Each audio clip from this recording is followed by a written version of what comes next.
Railway with Shyam YouTube channel पर आप सभी लोगों का स्वागत है। आज के इस वीडियो में मैं आप सभी लोगों के लिए आरआरबी एनटीपीसी ग्रेजुएशन लेवल और अंडर ग्रेजुएशन लेवल के लिए जीके जीएस के टॉप 40 प्रश्न मैं आपको इस वीडियो के माध्यम से कवर कराने वाला हूं, क्योंकि आप सभी लोग जानते हो ग्रेजुएशन लेवल का एग्जाम है 5 जून से शुरू होने जा रहा है और इसके बाद अंडर ग्रेजुएशन लेवल का आपका एनटीपीसी का एग्जाम स्टार्ट हो जाएगा। उससे पहले आप लोग लगातार प्रैक्टिस सेट लगाते रहो। जितने अच्छे आप लोग प्रैक्टिस सेट करोगे उतनी आप लोगों के आरआरबी एनटीपीसी के एग्जाम में अच्छा स्कोर होने की आपकी बहुत ही ज़्यादा संभावना बन जाती है। तो आज के इस वीडियो को आपको शुरू से लेकर के एंड तक फुल वॉच करते रहना है। वीडियो पसंद आती है तो प्लीज़ आप लोग इस वीडियो को लाइक और चैनल को आप लोग सब्सक्राइब करना बिल्कुल ना भूलें। तो पहला प्रश्न आ जाता है कि अंडमान निकोबार द्वीप समूह की राजधानी कहाँ है। तो बताओ इनमें से कहाँ पर पड़ती है अंडमान निकोबार द्वीप समूह की राजधानी। पहले प्रश्न का राइट आंसर आपको बताना है। तो ये राजधानी पड़ती है पोर्ट ब्लेयर में, यानी एक का बी ऑप्शन देने वालों का करेक्ट आंसर हो जाएगा। अगला प्रश्न आ जाता है प्रश्न संख्या 2 है कि भारत का शहर प्रथम नागरिक कौन होता है। तो बताओ शहर का प्रथम नागरिक कौन होता है। प्रश्न संख्या 2 का राइट आंसर आपको बताना है। तो शहर का जो प्रथम नागरिक है ये मेयर होता है। 2 का ए ऑप्शन देने वालों का करेक्ट आंसर हो जाएगा। अगला प्रश्न आ जाता है प्रश्न संख्या 3 है कि अर्धचालक का उदाहरण है। तो बताओ इनमें से कौन है जो अर्धचालक के उदाहरण हो जाता है। प्रश्न संख्या 3 का राइट आंसर आपको बताना है। तो सिलिकॉन ये अर्धचालक का उदाहरण हो जाता है। 3 का सी ऑप्शन करेक्ट आंसर हो जाएगा।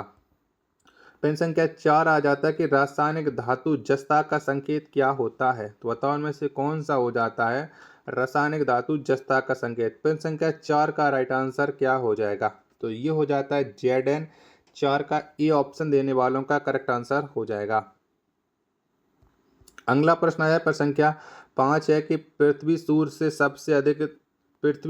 सबसे अधिकतम दूरी पर कब होती है। बताओ कब होती है पृथ्वी की सूर्य से सबसे ज़्यादा दूरी। प्रश्न संख्या 5 का राइट आंसर आपको बताना है। तो ये हो जाती है 4 जुलाई। आपको बताना है सौर अपसौर घटना में से ये कौन सी घटना होती है 4 जुलाई को। 5 का राइट आंसर क्या हो जाएगा।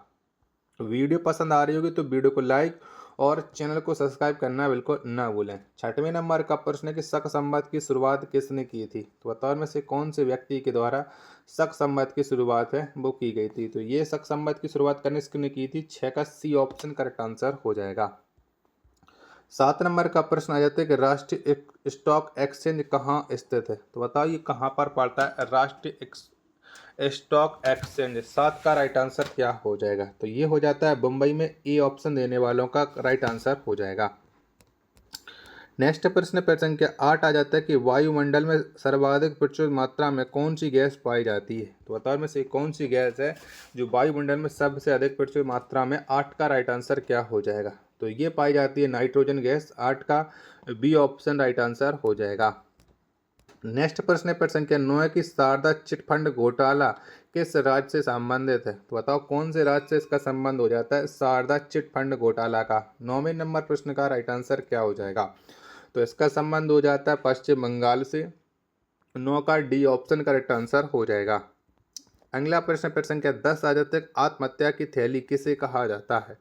तो बताओ इनमें से किसको आत्महत्या की थैली के नाम से जानते हैं। 10 नंबर प्रश्न का राइट आंसर क्या हो जाएगा। तो आत्महत्या की थैली ये लाइसोसोम को कहा जाता है। 10 का बी ऑप्शन राइट आंसर हो जाएगा। अगला प्रश्न प्रश्न संख्या 11 कि मनुष्य का रक्तचाप सामान्यतः कितना होता है। तो बताओ कितना होता है मनुष्य का ब्लड सर्कुलेशन। 11 नंबर प्रश्न का राइट आंसर आपको बताना है। तो मानव का जो सामान्य रक्तचाप हो जाता है वो हो जाता है आपका 120/80। 11 का बी ऑप्शन करेक्ट आंसर हो जाएगा। 12 नंबर प्रश्न आ जाता है कि मार्स गैस के रूप में किसे जाना जाता है। तो बताओ इनमें से किसको जाना जाता है। तो मार्स गैस के रूप में ये मीथेन को जाना जाता है। 12 का बी ऑप्शन देने वालों का करेक्ट आंसर हो जाएगा। प्रश्न संख्या 13 आ जाता है आपके सामने कि स्थानीय स्वशासन का जनक किसे कहा जाता है। तो बताओ इनमें से किसको स्थानीय स्वशासन का जनक के रूप में हम जानते हैं। 13 का राइट आंसर क्या हो जाएगा। तो ये लॉर्ड रिपन को जाना जाता है। ए ऑप्शन 13 का करेक्ट आंसर हो जाएगा। 14 नंबर प्रश्न आ जाता है आपके सामने कि चावल को बार बार धोने से कौन सा विटामिन नष्ट हो जाता है। तो बताओ इनमें से कौन सा विटामिन नष्ट हो जाते हैं। चावल को हम अगर बार बार धोते हैं तो इसमें से विटामिन B6 है वो नष्ट हो जाता है। 14 का डी ऑप्शन करेक्ट आंसर हो जाएगा। प्रश्न संख्या 15 आ जाता है, कौन सा अनुच्छेद ग्राम पंचायतों से संबंधित है? तो बताओ में से कौन सा अनुच्छेद का संबंध है ग्राम पंचायतों से? 15 का आंसर आपको बताना है। जब तक मैं आपको प्रश्न संख्या 15 के सभी ऑप्शन दिखा रहा हूँ तब तक आप लोग इस वीडियो को लाइक करके चैनल को आप लोग सब्सक्राइब है वो कर लीजिएगा और ज़्यादा से ज़्यादा आप हमारे चैनल का सपोर्ट बनाए रखिएगा। तो बताओ इनमें से 15 नंबर प्रश्न का राइट आंसर क्या हो जाएगा? तो इसका संबंध हो जाता है अनुच्छेद 40 से। बी ऑप्शन करेक्ट आंसर हो जाएगा।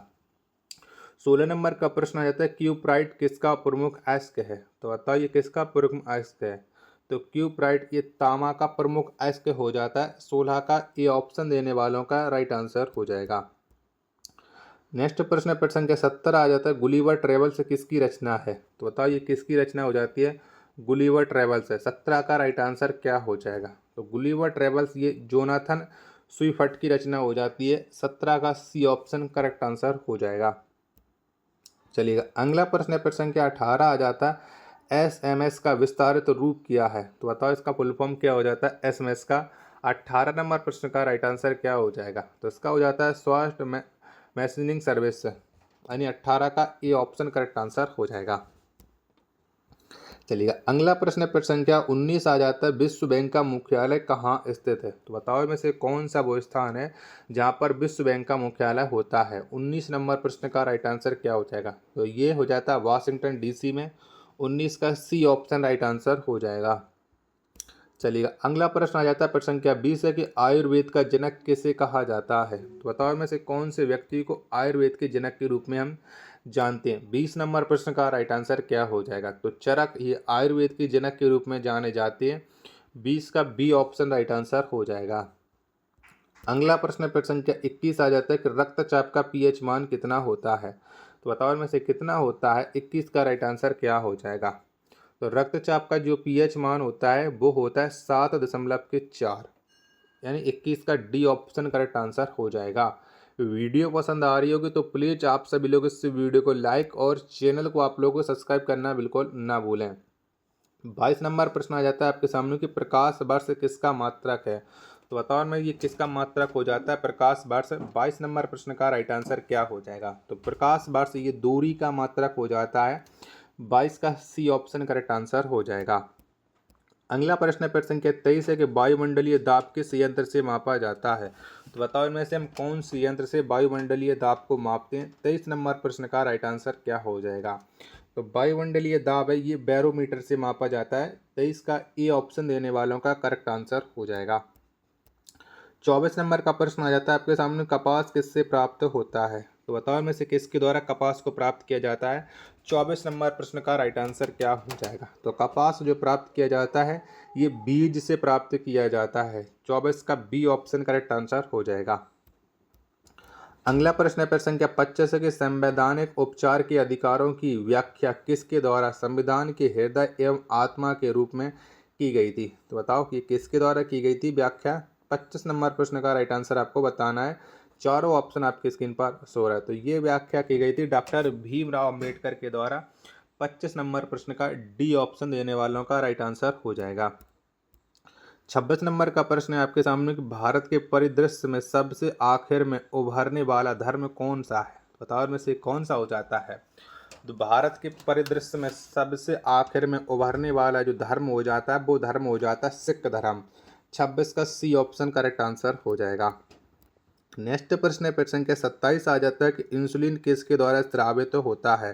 तो बताओ किसके द्वारा निकलता है इंसुलिन? 27 का राइट आंसर आपको बताना है। तो इंसुलिन जो स्रावित होता है ये अग्नाशय के द्वारा स्रावित होता है। 27 का ए ऑप्शन देने वालों का राइट आंसर हो जाएगा। अगला प्रश्न प्रश्न संख्या 28 आ जाता है कि बॉक्साइट किसका प्रमुख अयस्क है? तो बताओ ये किसका प्रमुख अयस्क हो जाता है? बॉक्साइट। 28 नंबर प्रश्न का राइट आंसर क्या हो जाएगा? तो बॉक्साइट ये एल्यूमिनियम का प्रमुख अयस्क हो जाता है। 28 का सी ऑप्शन राइट आंसर हो जाएगा। 29 नंबर का प्रश्न आ जाता है, गीता रेस का लेखक कौन है? तो बताओ इनमें से किसके द्वारा गीता रेस पुस्तक को लिखा गया है? 29 का राइट आंसर आपको बताना है। वीडियो पसंद आ रही होगी तो वीडियो को आप लाइक और चैनल को आप लोग सब्सक्राइब करना बिल्कुल ना भूलें। 29 नंबर के चारों ऑप्शन है आपकी स्क्रीन पर शो रहा है, तो इसी में से आपको बताना है गीता रेस पुस्तक के लेखक कौन हो जाते हैं। 29 का राइट आंसर। तो इस पुस्तक के जो लेखक हो जाते हैं वो बाल गंगाधर तिलक हो जाते हैं। 29 का ए ऑप्शन करेक्ट आंसर हो जाएगा। अगला प्रश्न संख्या 30 है, काजू का सबसे बड़ा उत्पादक राज्य कौन है? तो बताओ इनमें से कौन से राज्य में सबसे ज्यादा काजू का उत्पादन किया जाता है? 30 नंबर प्रश्न का राइट आंसर क्या हो जाएगा? तो काजू का जो सबसे बड़ा उत्पादक राज्य हो जाता है वो केरल हो जाता है। 30 का बी ऑप्शन करेक्ट आंसर हो जाएगा।